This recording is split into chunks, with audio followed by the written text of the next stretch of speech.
Well, I guess it's a lot harder to blow people out when you don't know what play they're going to run before they run it. But your halftime score, Michigan 14, Penn State 9. Each team has had two scoring drives. Michigan with two touchdowns, Penn State with a field goal and a touchdown.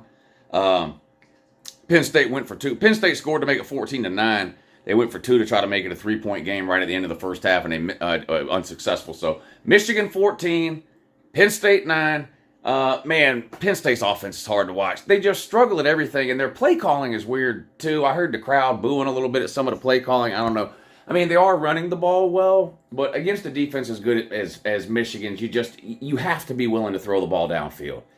You at least have to attempt it a few times. If for no other reason, to make Michigan know that you're willing to do it. You got to make Michigan respect the fact that you're at least willing to make some downfield throws. We'll see what happens in the second half. I really expect Penn State to kind of empty the playbook in the second half. I mean, this is it for Penn State as far as the season goes. 2 losses is not a terrible season, and they're probably a top 10 team even if they lose this game.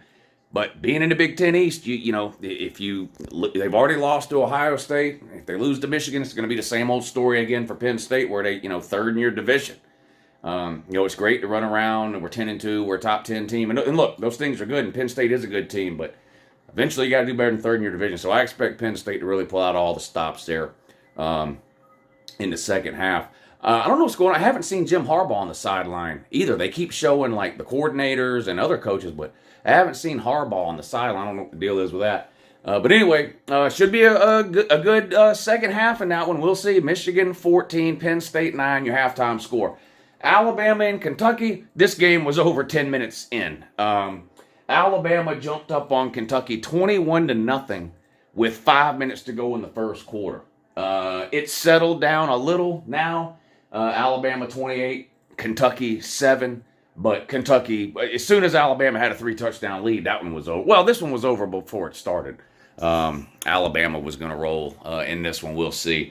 Keep an eye on it. Georgia Tech and Clemson was close for a while. In fact, Georgia Tech was up 7-0 over Clemson earlier. Clemson has scored 3 straight touchdowns. Under a minute to go until halftime in that one. The Taters up on the Nerds. 2 really bad teams. Two horrific teams. Interesting to me, though, because Georgia plays Georgia Tech the last game of the regular season this season, just like they do every season. But who does Georgia play the first game of next season? That's right, Clemson. So 2 future opponents here for my Georgia Bulldogs, which are getting win number 27 in a row tonight at 7 o'clock over Ole Miss. That's right, Georgia versus Ole Miss tonight at 7 p.m. Georgia looking for their 27th straight win in a row. Just unbelievable. Absolutely amazing. Nick Saban's never won 27 games in a row. Can you believe that? I can. He can beat Kentucky, though.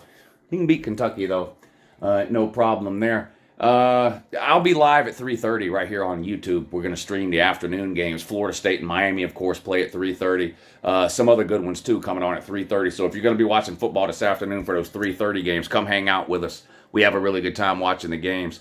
I'll be on Patreon tonight at 7 o'clock for the Georgia Ole Miss game. So at this point, if you're not signed up on the Patreon page, I really don't know what you're doing, but there will be a link in the description if you want to check it out. But 3:30 right here on YouTube for the afternoon games, 7 o'clock tonight for the Patreon stream and all the primetime games. What else is going on in the wonderful world of college football today? What is Kansas doing? Kansas 7-2. Looked pretty good the last couple of weeks. Texas Tech is beating them 10-0 at halftime. Texas Tech, a losing record, terrible Texas Tech team. A disappointing Texas Tech team this season, to be honest. Tulane's up on Tulsa, Army up on Holy Cross. Indiana and Illinois, no one cares. Indiana's up, in case you do care. Maryland up 7-0 over Nebraska. South Carolina pitching a shutout at home against Vandy, 13-0. The Shamecocks up over the Commodores. Whoopity-doo. Virginia Tech 31, Boston College 7. I'm not surprised. Boston College is a terrible team. Now, why Florida State went up there and only beat them by 2 points, I don't know. Your guess is as good as mine. Could have something to do with the fact that Florida State's just not all they're cracked up to be. They're just not a great team. They're not a great team. They're undefeated. They're a good team. Oh, but they're not a great team. They're just a good team. Shout out Florida State. Huge rivalry game today against the Hurricanes at 3:30. Man, remember, who's old like I am? I'm old enough to remember when the Florida State-Miami game used to mean something. Not anymore. But, yep, Virginia Tech up big on Boston College. Virginia Tech, or Georgia Tech and Clemson talked about that. South Florida up over Temple. Liberty over Old Dominion. Colorado and Arizona coming up at 2. Can Colorado finally get off the schneid? No, they'll lose again. They're horrific. They got rid of their best thing about them, which was their play caller, Sean Lewis, and promoted a Dion Dubois to play caller, Pat Shermer, and we saw how that worked last week. They had their least number of rushing attempts they've had all season, and they lost again. And they'll lose again today at home. But shout out to the Dion Dingleberries. Boy, y'all disappeared, didn't you? Where'd they go? I don't know. I guess they went back to being NFL or NBA fans or whatever they were before they pretended to be college football fans. Michigan 14, Penn State 9. We'll see how the second half goes. But it's weird. It's weird. When you don't know the other team's plays, this makes it a lot harder to blow them out.